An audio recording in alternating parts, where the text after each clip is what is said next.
Tem duas formas de energia para se analisar numa pessoa, numa residência, numa construção, em qualquer coisa do mundo, porque tudo é energia. Então existem as energias que podem tomar uma forma visível e uma forma invisível. O Feng Shui ele se apresenta nesses dois aspectos. As técnicas de Feng Shui analisam esses dois aspectos, as visíveis e as invisíveis. Eu de bate-pronto vou falar uma frase que eu vou repetir. As invisíveis trazem mais resultados, são mais fortes e mais importantes do que as coisas visíveis, que você vê, fala tá errado e corrige.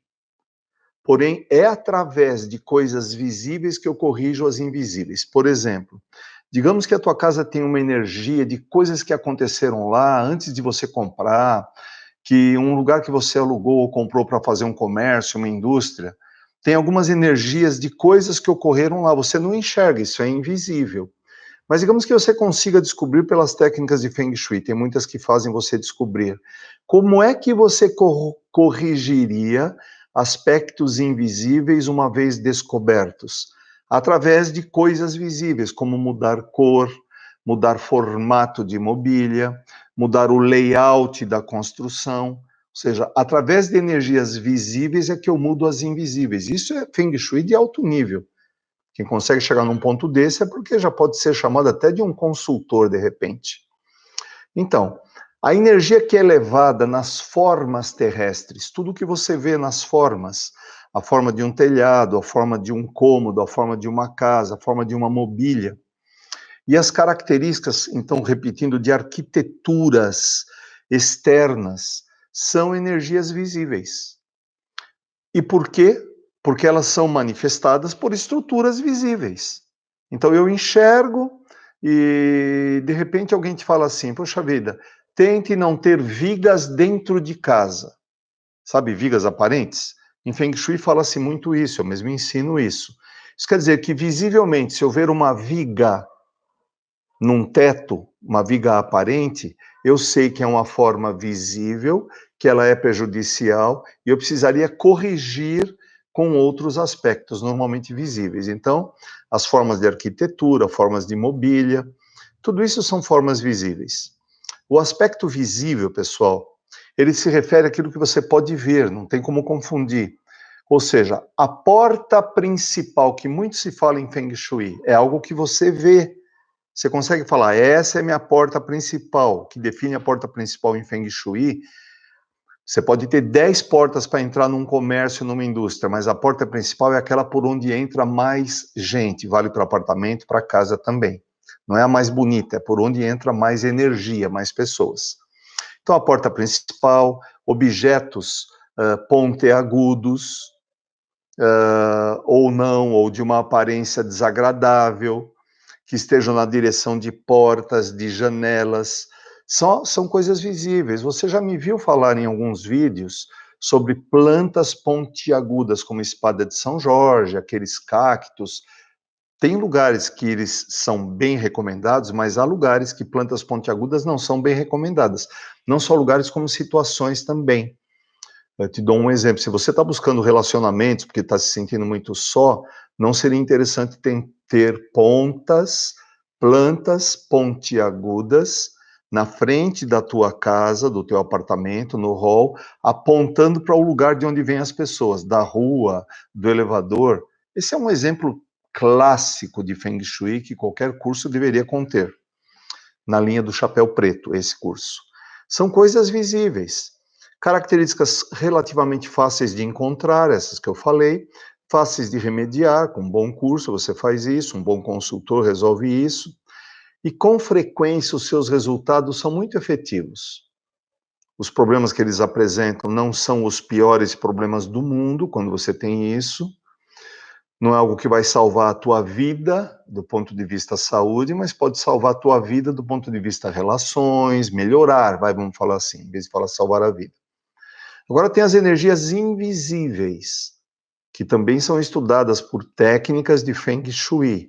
Nem todas as técnicas de Feng Shui estudam os aspectos visíveis e os invisíveis. Essa é a razão pela qual eu sempre digo, é preciso que quem queira fazer projetos bons para si mesmo ou para os outros, aprenda mais de uma técnica. Você não pode ser um consultor ou um aluno de uma única técnica, que dirá um professor que só sabe uma técnica, fica defendendo aquela técnica até a morte. Nenhuma técnica de Feng Shui é 100% completa no que ela descobre. Eu uso para fazer uma consultoria, quando eu vou na tua casa, na tua empresa, até 19 técnicas. Eu escolho dependendo do cenário que se apresenta. 19 técnicas, eu ouço falar de uma, duas aqui no Brasil. Você está certo, é assim mesmo que trabalham a maioria dos consultores. Mas deixam muita coisa para trás. Fica um cenário de diagnóstico muito incompleto e, claro, de resultado também. A energia que flui dentro de uma construção é uma energia invisível, você não enxerga. Você pode deduzir, você pode determiná-la, diagnosticá-la com técnicas específicas de Feng Shui. E normalmente ela só é revelada, ela só é mapeada usando ferramentas especiais como uma bússola chamada Lopan, tá? Uma bússola chinesa chamada Lopan, ou uma combinação de uma bússola comum mais algumas tabelas, é o método que eu uso, porque a bússola Lopan é meio carinha. Na técnica Chapéu Preto você usa baguá, é um gabarito para fazer projeto, junto com seus trigramas, são os risquinhos que tem nele, para determinar que lugares estão essas energias que você não enxerga e que situação elas têm, para fazer o diagnóstico. Por que todas as construções têm tanto o exterior como o interior?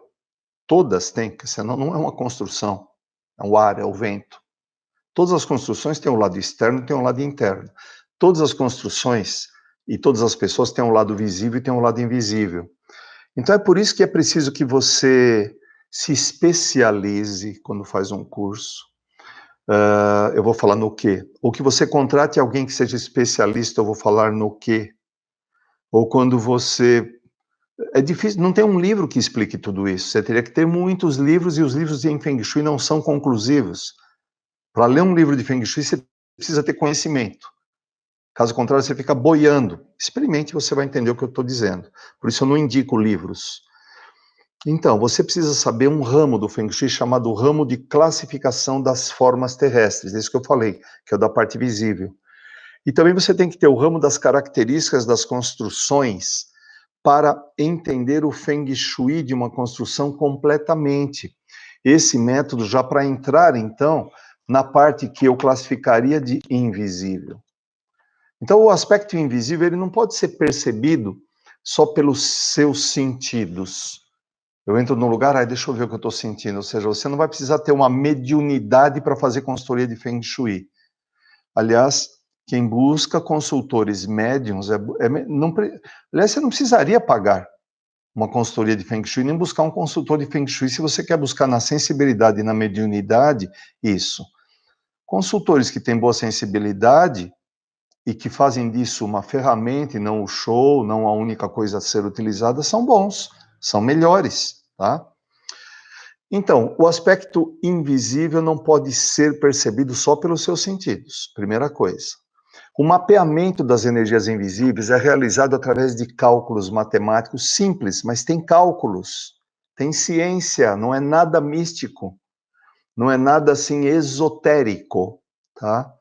E esses cálculos descrevem o campo eletromagnético que existe naquela construção e que você não consegue enxergar. Energias que vêm do subsolo, energias de memória de parede de acontecimentos, energia devido ao que você não enxerga, que é o fluxo das energias dentro de um ambiente. Eu estou falando casa, mas entenda construção de qualquer tipo, viu? De qualquer tipo. Sempre que eu falo casa, vale tudo. Então, dentro desse aspecto, você consegue resultados da influência das energias invisíveis, depois de fazer, claro, um diagnóstico. Você consegue mais vitalidade para as pessoas que usam esses locais. Você consegue mais resultados nas realizações do dia a dia. Sempre muito mais quando você consegue fazer diagnósticos além das visíveis, que você não pode deixar para trás, das energias invisíveis, que são mais fortes e mais importantes e trazem mais força e mais importância nos resultados do que as visíveis. Estou falando das invisíveis. Traz paz, sentimento de paz quando você mexe com as energias invisíveis. Traz tranquilidade.